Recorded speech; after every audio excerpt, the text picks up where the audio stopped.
So, namigay lang na eye drops killer na. Baka nakakalimutan mo, Inspector, medrep ako. At trabaho kong mamudmod ng mga product samples sa mga tao. Alam mo yan. Exactly! Meron kang perfect alibi. Kaya meron kang excuse para i-cover up yung krimen mo. You're double bluffing! Kung ano man yung double bluffing na sinasabi ko, hindi ko kailangan yan. Hindi ako killer. Alam mo, simple lang naman eh. Eto lang yun ha, sige.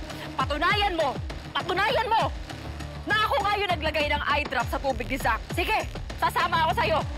Magpapakulong ako. Pero hanggat wala ka pang ebidensya, tantanan mo ko. Pwedeng-pwede mong isama ang anak ko sa presinto.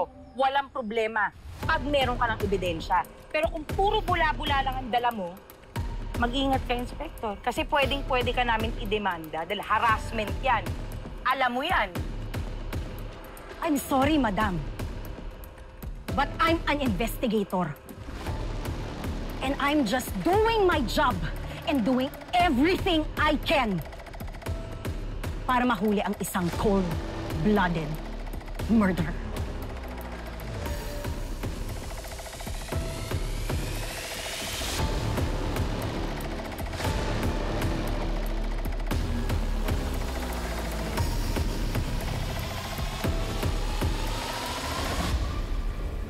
Kakagigil.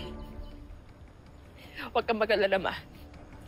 Hindi ako magagalaw ni Inspector. Pero anak, may nabanggit siya kanina. Nilaglag ka na ng mga kaibigan mo.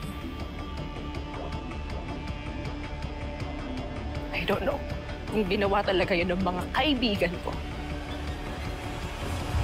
Manda sila sa akin.